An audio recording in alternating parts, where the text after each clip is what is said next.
Hi friends, happy Halloween. If you're watching this after Halloween, I hope you had a great day of fun festivities. Halloween has typically been looked at as an evil holiday, and a lot of religions do not like their constituents to participate. But Halloween originated because it is the halfway point between the fall equinox and the winter equinox, which means the veil between the material world and the spiritual realm is thin, so information can be passed back and forth rather quickly. Originally, people started dressing up in scary costumes because they felt like that would serve as protection against demonic spirits. If they showed up as these evil characters, maybe the demonic spirits wouldn't come for them. That's not the case. The only thing that can protect you from demonic entities using you for their agenda is to really get in alignment and have a pure heart within yourself. Love yourself, love the people that are around you, really live from a place of love and presence and experience. And when we're filled with anger, shame, fear, guilt, blame, jealousy, greed, all of that, those create holes in our energetic field where things can attach to us, that more negativity will attach to us. When you're projecting out negative energy, you're really calling more negative experiences into your field. The universe is smart, and when you are, again, projecting negativity or have a negative perspective on the world, on your finances, on your relationships, the universe is going to keep showing you that you're right. It's here to show you that you're right. So if you have a positive outlook on your experiences, even through the hard times, if you are thinking everything's going to work out for me, you're loving yourself, you're really doing what you can to take care of yourself and the people around you, you will start to see more of that in your life. It will just show up. Even if your bank account's not where you want it to be, if you constantly are telling yourself, I'm taken care of, I have what it takes to either make more money, bring in more money, pay my bills, what have you, more of those experiences will start showing up. If you tell yourself, I'm creative, I'm lovable, I'm all of these things, the universe is going to show you, yes, you are all of those things. The universe wants to give you the experiences that you crave. But how you're communicating with God, the universe, your environment around you is based on your energetic field. It's based on your deep subconscious. It's not always based on those forethoughts that you have. Right now we have the sun in Scorpio, we have the moon in Pisces. Both are water signs. Water is intuition, intelligence.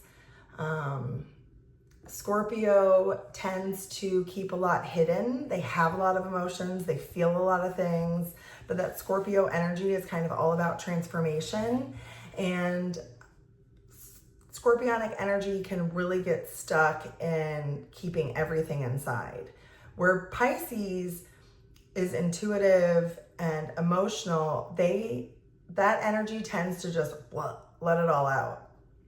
They can be disorganized, chaotic, messy, but true feelers and dreamers. People with Pisces energy tend to astral travel, tend to do a lot of work in the dream space. Scorpios tend to pick up on everything that's around us. So paying attention to your intuition today is really important. Paying attention to how you feel, paying attention to your body, really important. As we move throughout the day, really think about your intentions, think about how you're being present, find ways to balance your energy if you are feeling a little chaotic. Oftentimes people who are going through spiritual realignment, I won't even say alignment, but spiritual realignment or spiritual awakening, tend to want to be in nature as much as possible. And there's nothing more healing than being in nature. Trees are nature's little antennas. It is another way of exchanging energy between us and God, the Most High, or angels. Water is fluid. It's emotion. It is cleansing. So if you need ways to kind of cleanse any energy that you're feeling, anything that you pick up on, I will always suggest being in or around water. Epsom salt baths are incredibly important for my super sensitive people. Really, if you can get in the ocean, that's fantastic. If you can't, I would highly suggest taking Epsom salt baths 2 to 3 times a week. When I was in the thick of it, I was having to take Epsom salt baths often. So really look at how you're trying to ground in your own energy. And if you're feeling a lot of negative energy, if you're feeling a lot of fear, if you're feeling a lot of anxiety, I want you to pay attention to your surroundings. Is this coming from you? Is this coming from something you're absorbing? The news, social media, everything is designed to grab our attention. Our attention is the currency. Our focus is currency. So what we pay attention to grows. When we're paying attention to news outlets, when we're paying attention to social media and getting an influx of information, we're not in tune with ourselves. We're not listening to our own infinite intelligence. And we're letting our world dictate our own inner world. And when your nervous system is what is projecting your energy out, and it's what's calling in experiences to you, when your nervous system is all muddled, your environment is going to be muddled. Your experiences are going to be muddled. So taking time to really get clear on who you are, what you believe in, how you feel, acknowledging those feelings, and then moving on with your day will really help you call in your manifestations, your prayers faster, but cleaner as well. Ultimately, what's for you will always be for you. Divine timing isn't a set date. It is nervous system regulation. It is a state within yourself where you can experience those things.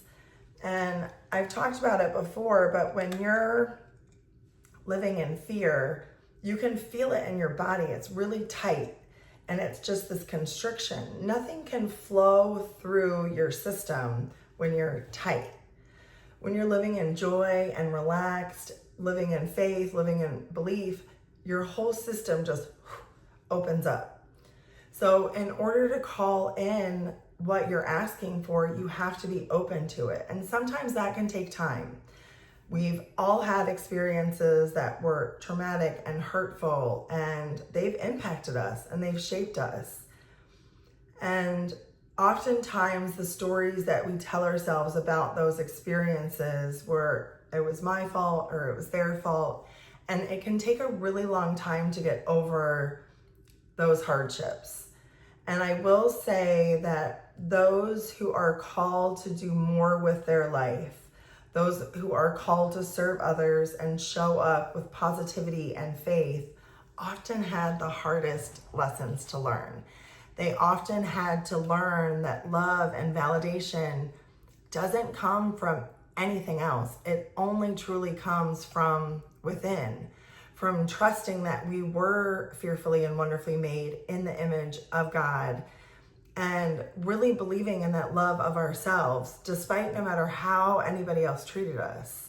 You know, I've had toxic relationships with family members. I've had it with ex-partners. And certainly I have every right to be angry and mad that those were my experiences.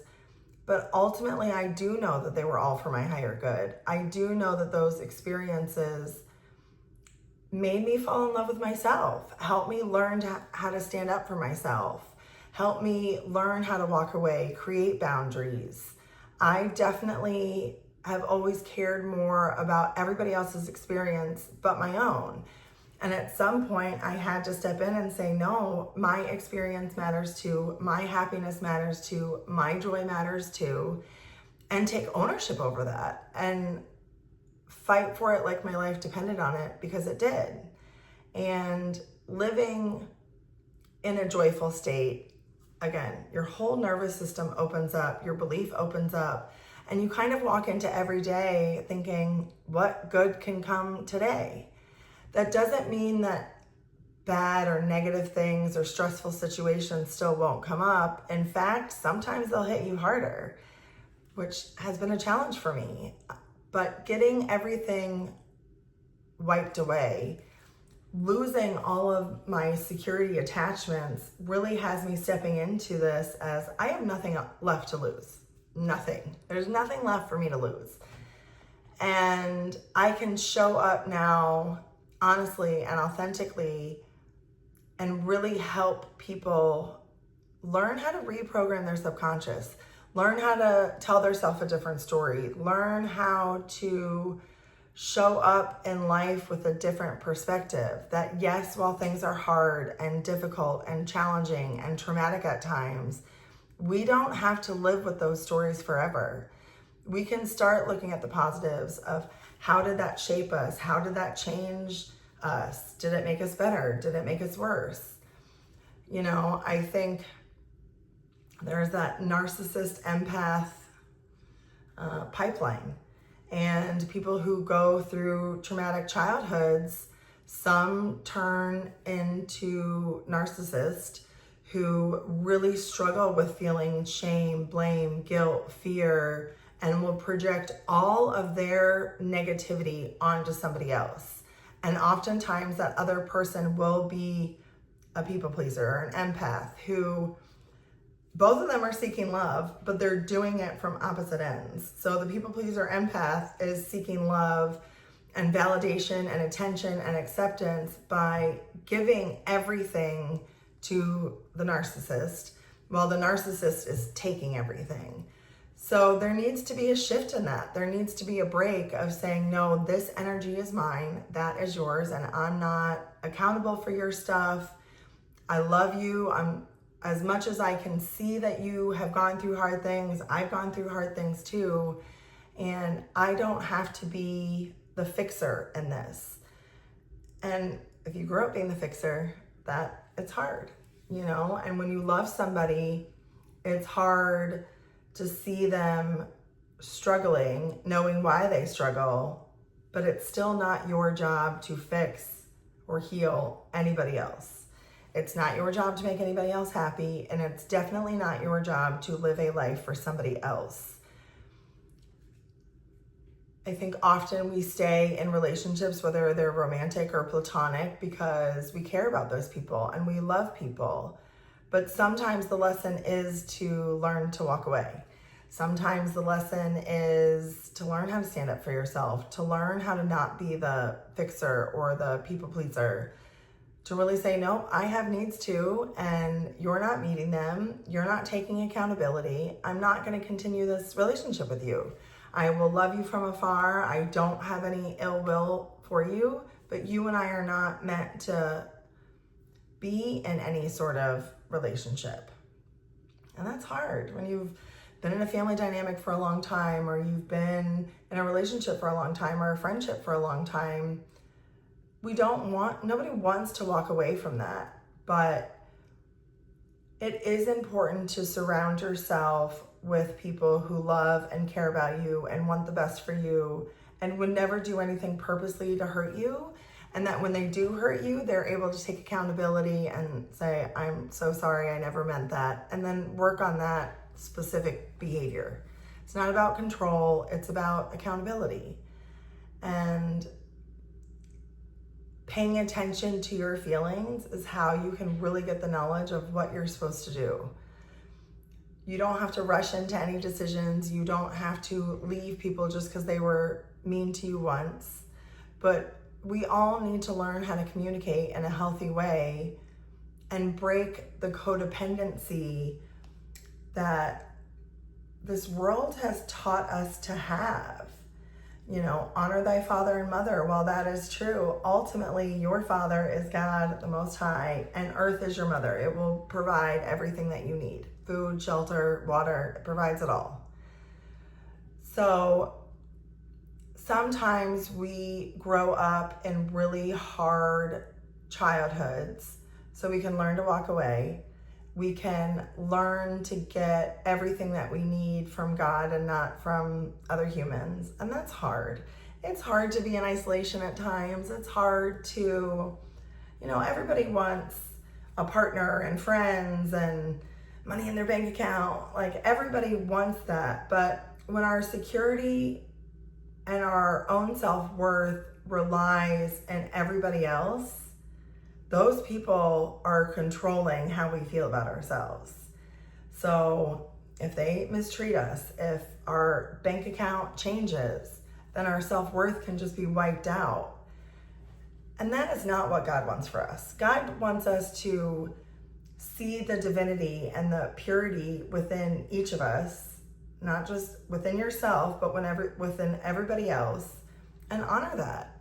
Ultimately, we're all little atoms of God, every single one of us. We are all little brain cells of God. And I do refer to God as a he because it's easier for me. God is not a man, he's not a woman.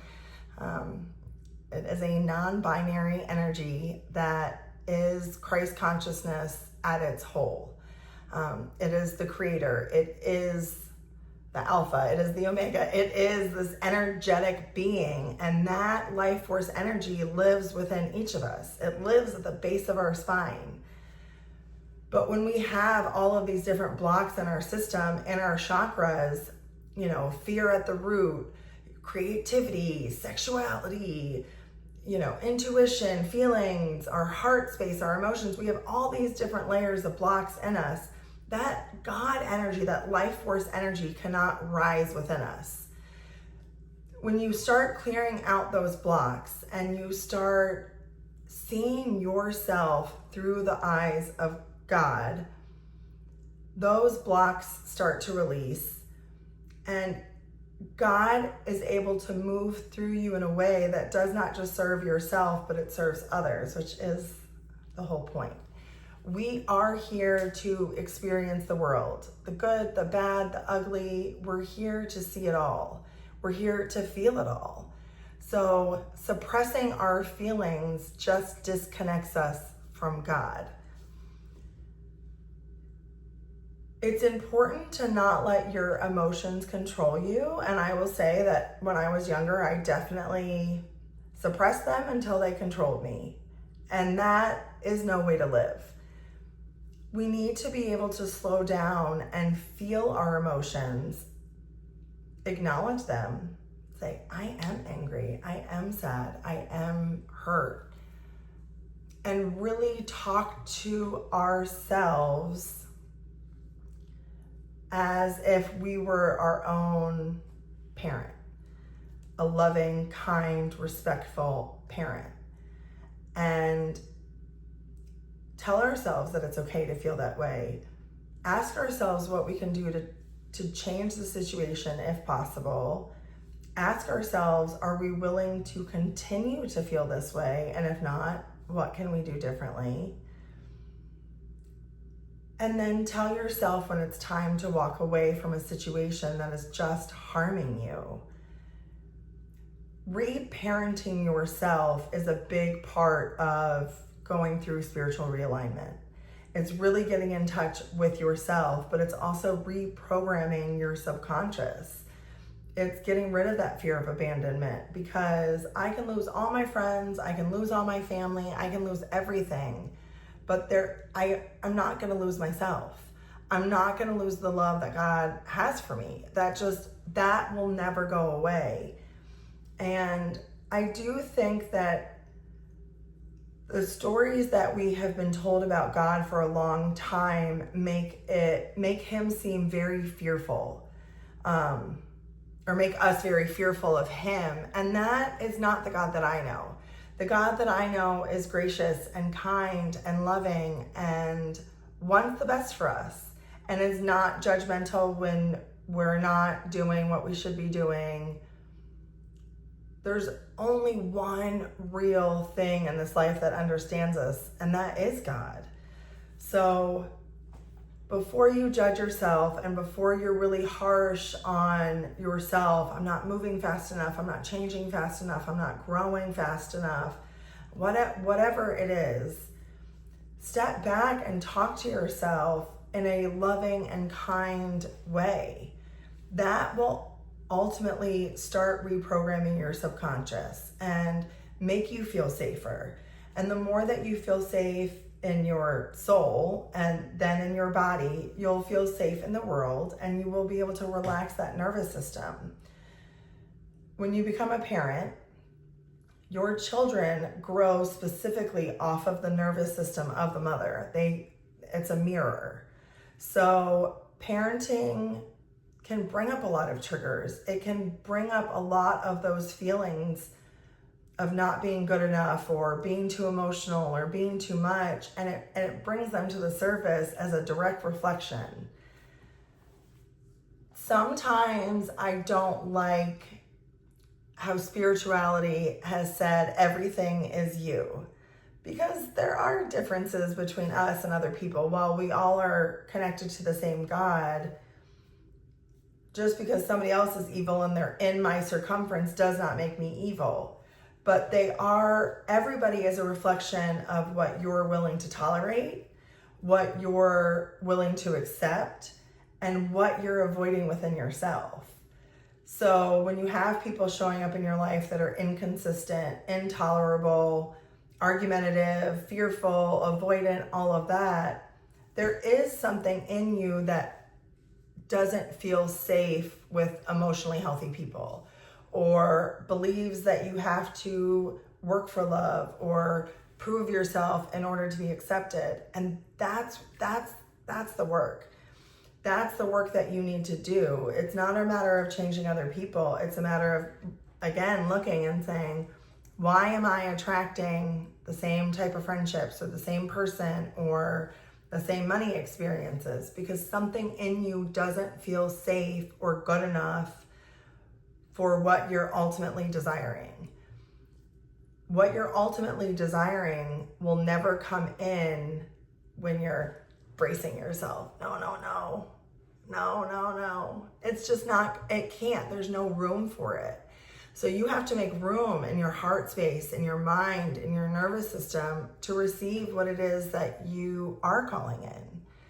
We are all made up of masculine and feminine energies, and the masculine energy is protective. It will provide. That masculine energy creates boundaries. It takes action, all of that. But your feminine energy is your intuition, your emotions, compassion, all of that. And you have to have a balance of both. You have to be willing to listen to your emotions, listen to your intuition, and follow it up with actions. Follow it up with boundaries. Boundaries for yourself, boundaries for others, and stick to them like you mean it. Let that masculine energy that's inside you protect yourself. Let that masculine energy show you what's for you, what's not for you, and let your feminine energy soften to know that I'm okay to receive. I'm okay to be intuitive and emotional. You know, I've studied psychology and I've taught young kids and I have studied patterns in people for a long time. Men by nature are more sensitive than women. And if you think about biology and history of men, you would have to be intuitive and sensitive to be a hunter, to go out and fight war. Because how else are you going to know your surroundings? How else are you going to know, there's food over there that I need to hunt, or there's enemies behind me? Men have to be emotional and intuitive and sensitive. By nature, biologically, they have to be that way. Society has suppressed that so much in them and has really used male emotions for sport. We're watching that play out in politics. We watch that play out on the sports fields, where men are allowed to be angry and emotional in the gladiator arena, but not in their own homes, not with their friends. And that has done a lot of damage to men. It has cut them off from their biological nature. Where I would honestly say feminine energy is more protective, is more kind of in your face, because feminine, we birth people, we birth realities, we magnify and multiply the energy that's given to us. So women have to protect themselves, protect their children, protect their communities. When men were off at war, when men are off hunting, women were protecting. They were protecting their communities, protecting everything around them. So as much as masculine energy is providing and protecting, so is feminine energy. And as much as feminine energy is intuitive and emotional, so is masculine energy. And right now, we are seeing a lot of masculines waking up to the fact that they have a whole side of themselves that they have not felt safe to show. And I honestly think that that's something that has bothered me ever since I was a kid. I watched my dad, who I do believe is a sensitive person, even if he had a lot of manipulation happening within our family. I do think that he was also very sensitive, and I saw him say happy wife, happy life, and I hated that. Oh, I hated that so much. So I really think that I have absorbed men's inability to hold space for themselves, and have felt really sorry for that, because now I have 2 sons, and I cannot imagine telling them that they are not allowed to be themselves fully and openly. I can't imagine telling them that they can't cry or be sad or be joyful and show that. And when I see other men in their lives dictating that to them, it makes me really angry, because I know what that does to boys. I know what it does to men when they have to shut off all of their being. Our intuition and our emotions is connection to source.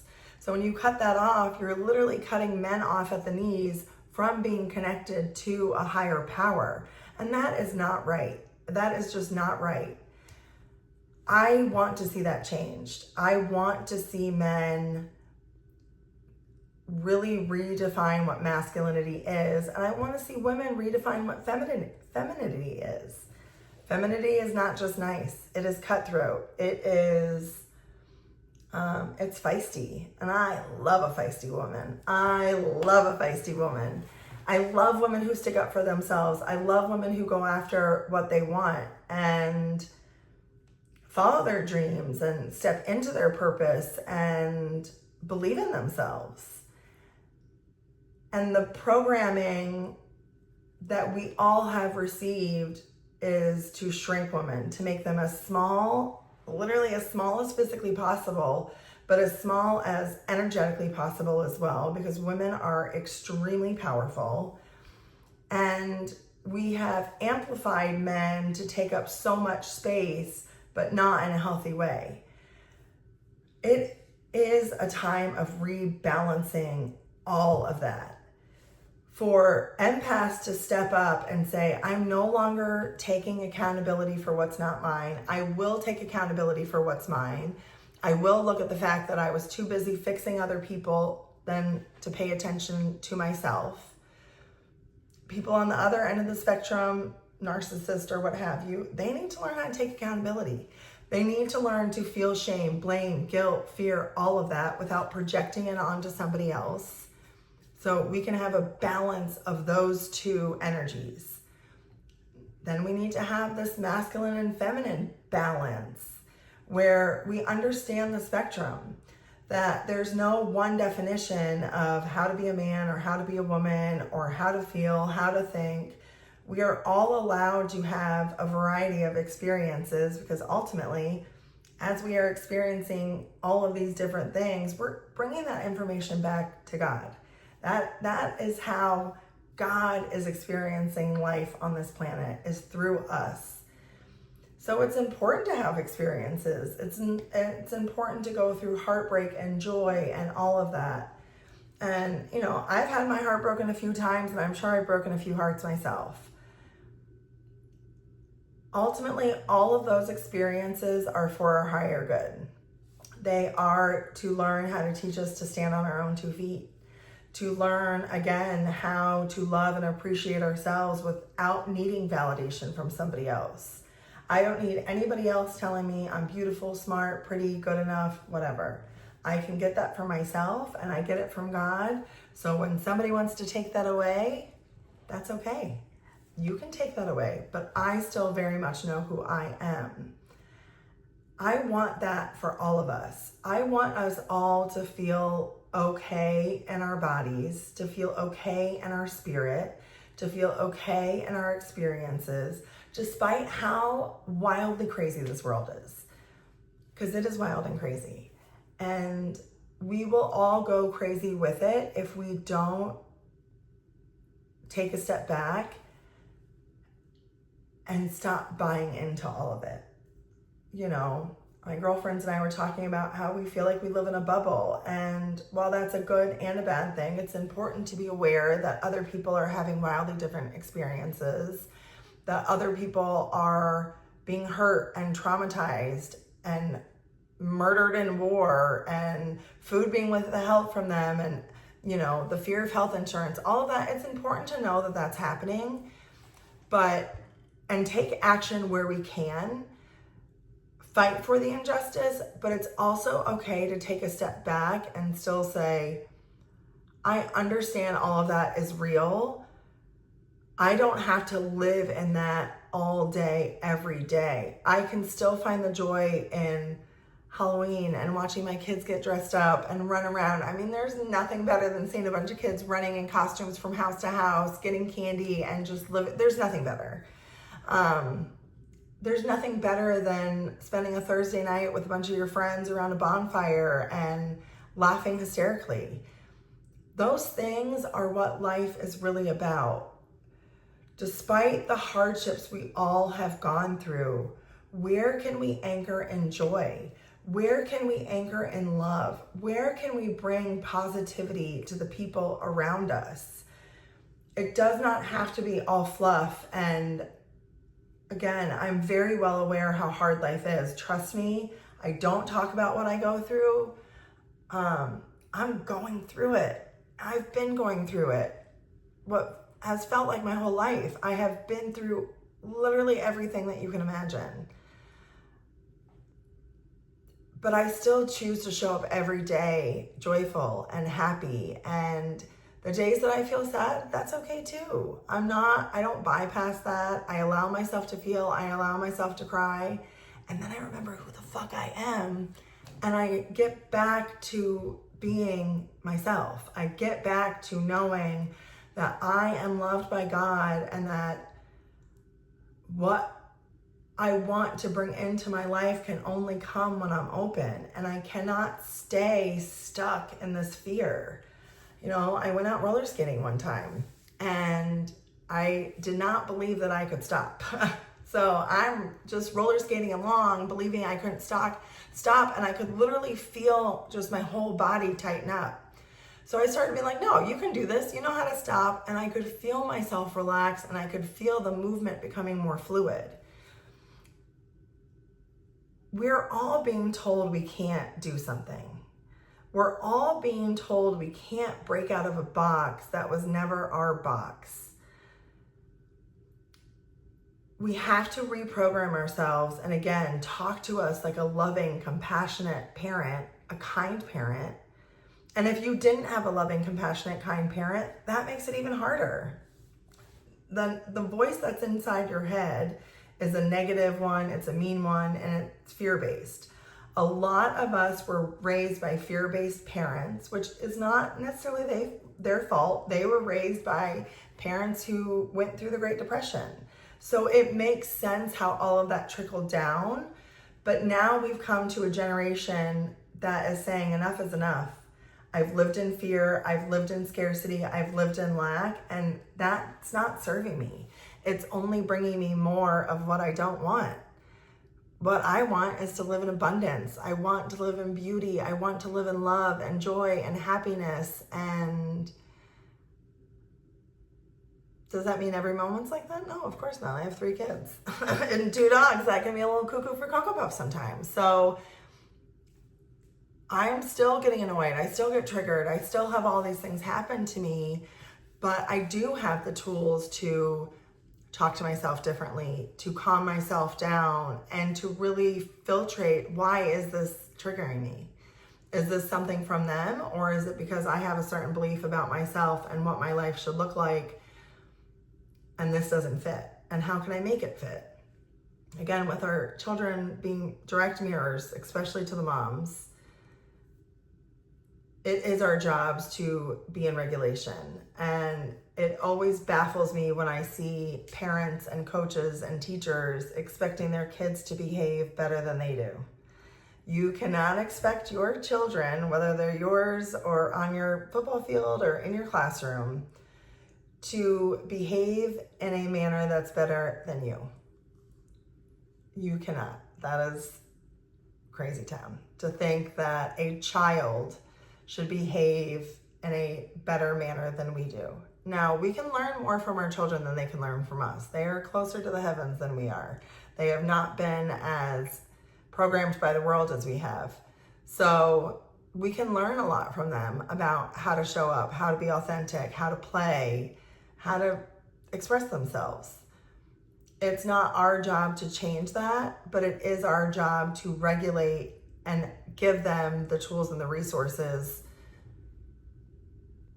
to control some of that, to not let it blow up, to not let it turn into anything that ultimately isn't in alignment and integrity with themselves, within ourselves. So all of this to say, we're experiencing a lot. I do 100% believe that we are on the verge of a mass awakening.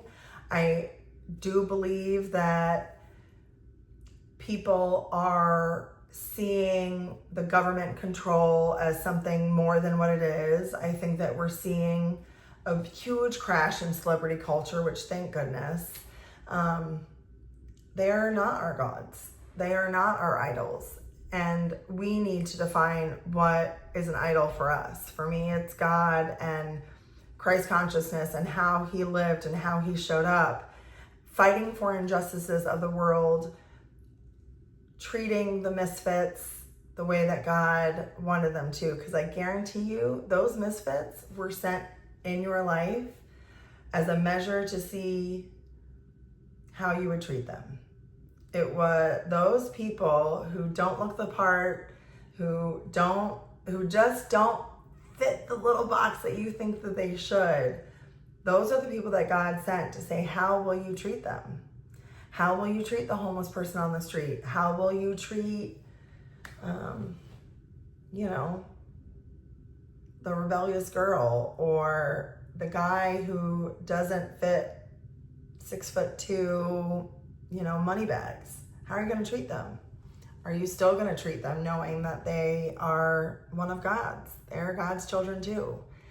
And we have a responsibility to treat ourselves with respect and kindness, but we have a responsibility to treat other people that way too.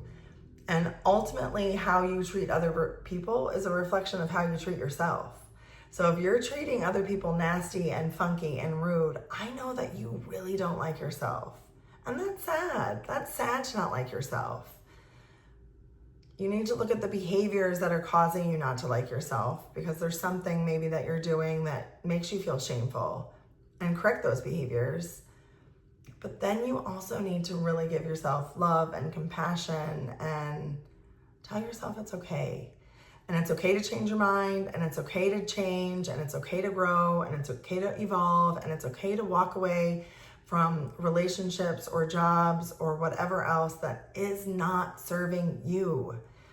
We all deserve to take up space. We all deserve to share our experiences, share our feelings, be who we want to be without judgment. And if you are surrounding people who are judging you, those are not your people. I have found my people. And by finding my people, I have become a better version of myself. It has been the most beautiful gift I've ever experienced, to have people love and encourage me and show up for me and check in with me you know, and they say that you're a sum of the people that you're around, and I 1,000% believe that. Are you going after people who, or are you surrounding yourself with people who love themselves? Are you surrounding yourself with people who go after what they want? Are you surrounding people that love God and love life and want to live in experiences? We are not meant to just go to work, come home, and die. That is not life. We are meant to create. We are meant to create memories and magic and to be in the present and really just honor what this moment is giving each and every one of us. Again, even when it's hard. And trust me, my life is hard right now. It is scary. There is a lot happening for me that feels terrifying. You know, am I always going to be alone? Am I going to be able to afford my house with the government shutdown? What's going to happen with my kids? And just a lot of other things that are coming at me. And I'm an overthinker. Hello, I'm an air sign. I'm an overthinker. I'm in my brain a lot. So it's important for me to ground myself. It's important for me to meditate. It's important for me to, again, trust that God didn't bring me here just to take it away. He brought me here so I could see I don't have anything left to lose. It's time to step into my purpose. And my purpose is helping people reprogram their thoughts, their feelings, their wounds that are inside them. Because we all have them. We all have them. No matter how strong, how beautiful, how self-confident you come across, we all have wounds in us that makes us a little trepid of going out into the world. And it is time to release those. It's time to say goodbye to a life that is no longer serving us, is not working for us, and really stepping up to the plate and saying, I am trusting God, I'm trusting the plan, and I believe in myself. And that's hard to do, but I want us all to get there. So I am going to keep posting videos. I do have my website, unexpectedempress.com. If anybody does want to book just a healing session or a natal astro reading, synastry, any of that kind of stuff, I am more than happy to look at your charts or just talk to you and read your energy and help you figure out your patterns of behavior, because they're there. They are there and they are obvious at times. So again, if you need support, please reach out. I hope that you do have a magical Halloween. I hope that you are open to all that this world has to offer, and that you really walk into the belief today and every day that you're good enough, you're lovable, you are one of God's favorites, because we all are. And oftentimes He will purify you before you get to the blessing. And that purification is not an easy process, I can promise you. It is holding you in the fire and removing all of your impurities. So if you are in the fire and you are feeling it, you're not alone. If you need support, reach out to myself or anybody else. You don't have to do it alone. But also know, if you're being purified, it's because the best is yet to come. And that is exciting. So again, I hope you have a great Halloween. I hope that you have a great weekend, and I will post more next week. Bye.